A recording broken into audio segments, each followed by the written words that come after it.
Can I Sure. just say something really quick?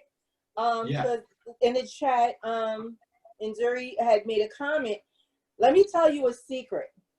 Because Instagram looks at all those groups. There's groups that tell you when to post. There's groups that tell you when to do certain things. Don't join those groups because they will mess with your reach and they will mess with your engagement. And then your algorithm will be thrown all off. But let me tell you what you can do. There's 2 C's I live by. I'm notorious for. Compliment and care. If you engage with your followers, with your listeners, with your viewers, with whoever's on the internet, it could even be your, well, I hope it's not your competition, but it could be your competition or someone you just admire. Comment on their posts. Right. Compliment them. Show them that you care. Somebody passed away, someone's sick. Everything I say. Yeah, Mir was shot in December. So I'm like, you know, I hope you good. I hope you all right. Whatever the case. Like, those little things go a long way. And people will follow you and tend to tune into everything that you got going on. My son didn't believe that. My son didn't believe that. It increased his traffic to 1,000 people per day because he started doing that. Wow. So that's my best advice. Yeah. Always, whoever comes down on your feed, you know, like their post. Hey girl, that's a nice outfit, or I'm happy, I'm proud of you, I'm glad to see you doing this, or whatever. That's what's up. Say something, anything, and it'll come back tenfold. I promise you it will. Yeah, great tip. So yeah, that's exactly what happened. When I got hit, when I got shot, everybody reached out to me. And I reached back. People was going through their thing. And it changes things. I'm telling you, it really does change things. So now, Eric, I have a question about label apocalypse. Is that such a thing? I mean, we'll see, I guess, right? Depending on how long this goes on. I think it's an interesting time for independent labels, just because, you know, the majors, they're not going to have a lot of time for the up-and-coming artists. Artists are probably going to get dropped. So I think if you have a team, you know, if you have an independent team that really, you know, fucks with your stuff, wants to work your stuff, again, the tools are all out there for you. I think you're going to see a rise in, you know, more independence. That's my opinion. I think it was already coming, you know, with the barriers of distribution being broken down. But I think now with what's going on, depending on how long this lasts, the independent scene is, you know, could be huge. You know, if you have the right team and talent and you're smart with your business. And I think a lot of, well, from what I'm hearing, a lot of major labels are buying into those distribution companies and distribution services. So they're part owner or have some sort of stock in those companies. So they're not technically losing, even though you as an artist believe that you're going independent. You're not fully independent because it's still a major backing that distribution company. Yeah, so, and to that point, what it is, a lot of that, by buying those smaller distribution platforms, it becomes like a data pull on the back end. Before I left Warner, and while I was at Warner, I was really into and at the forefront of like A&R research pretty early on that stuff. And I had built a dashboard that Warner Corporate had sort of paid attention to. Warner Brothers Records picked it up that we used. So it was like this A&R tool where we could log in. You would track an artist. It would show you the management details, the, you know, booking agent. I hooked up like a Google site to it so you could get any news updates of blog features. Yeah, and Warner Brothers Records picked it up. Fast forward a few years later, Warner was looking to acquire basically like a research platform. And I was on the A&R team that trialed out a bunch of them. There's a company called Sire that Apple picked up. Warner acquired this company called Sodatone.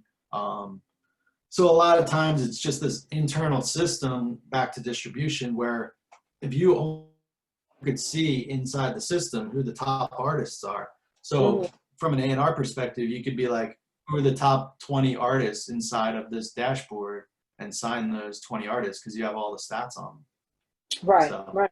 That's why the labels do that for the data. Yeah. You know, it's not a good thing when you mention that some artists will be dropped from certain labels. but I think it now makes it a little bit more competitive for those up and coming artists, some of the artists that are tuned in, some of my followers and listeners and viewers. Now you have those chances or the opportunity to really propel yourself and get in a market that I feel like kind of shuts you out a little bit. Mm-hmm. I have a question about, I'm a little Well, I got one right behind you. What'd you say, Mir? I got a question right behind you. Go ahead. My question is, right, when I started my career years ago, right,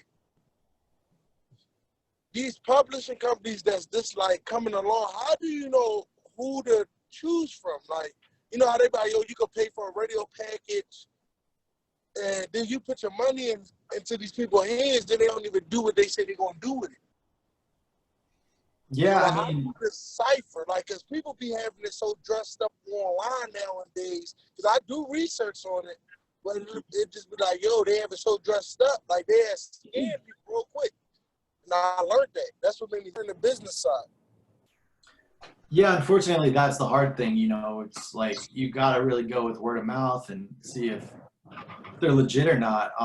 You know, on the publishing side, it sounds like you're describing more of like a promotional company that's maybe radio promo or like a blog push. In my experience, a lot of those companies are pretty much trash or scammers. You know, if you're in the business and you have the money to spend, like, I mean, just as me, for an example, I could direct you to like the right publicity people who, you know, you're going to have to spend money for, but you're also going to get results. You know, assuming you have content for them to push out to like blogs and stuff. So really, it's relationships, experience, knowing who's the players. Really, that's really what it is. You know, just because someone says, "Oh, I'll get your music on Spotify and hit these 20 playlists," I wouldn't believe them because everyone wants to get their stuff on Spotify, and it's the hardest thing in the world. Even major labels, when I was there, we couldn't get our stuff on Spotify.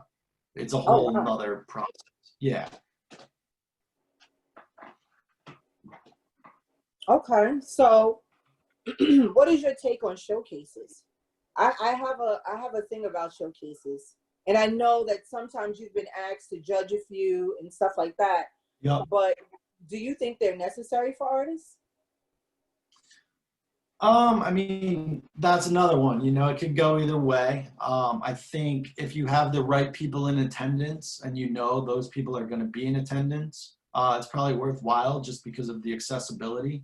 When I judged some of those types of panels, you know, I made myself available and would talk to the artists. And, you know, there were some really good artists, some really bad ones, but a few I built relationships with. So, you know, you can never fully always get your money's worth. But I think if you look at like the value of like who's going to be there, do I have the potential to talk to them and network with them? You know, you make the call on how much you want to spend. I can't, you know, judge that. I don't know what these charges are and those kind of things. But I've seen it, you know, work. I don't think that like some of these contests, like, you know, where they're promising like a record deal and stuff like that really ever happens. I mean, it could if I was like blown away by someone, but 9 times out of 10, like I would probably find the artist before, like online or something, you know, before I saw it live.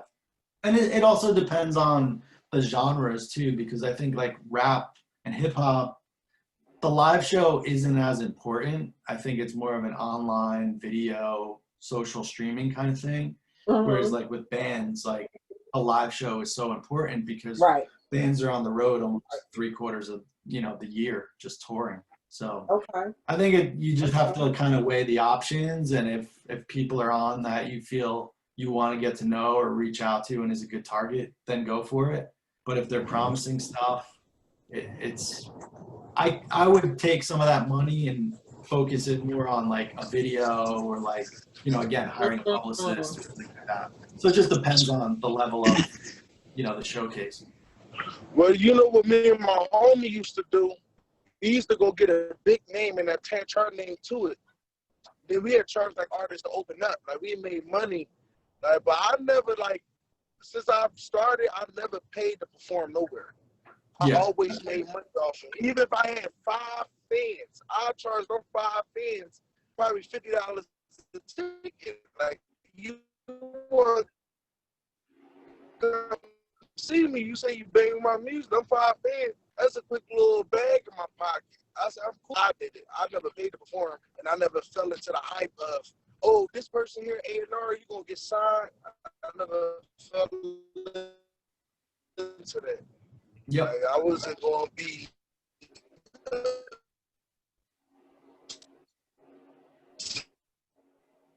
I think I caught everything you were saying. You were breaking up a but little. I fell into the other part, investing my money into the wrong parts. I was riding, I'm on a highway route to the tree. What I was saying was, I never was the type that would see a flyer like, oh, such and such gonna be here, come perform, blase, got a chance for a label to sign you or to be here.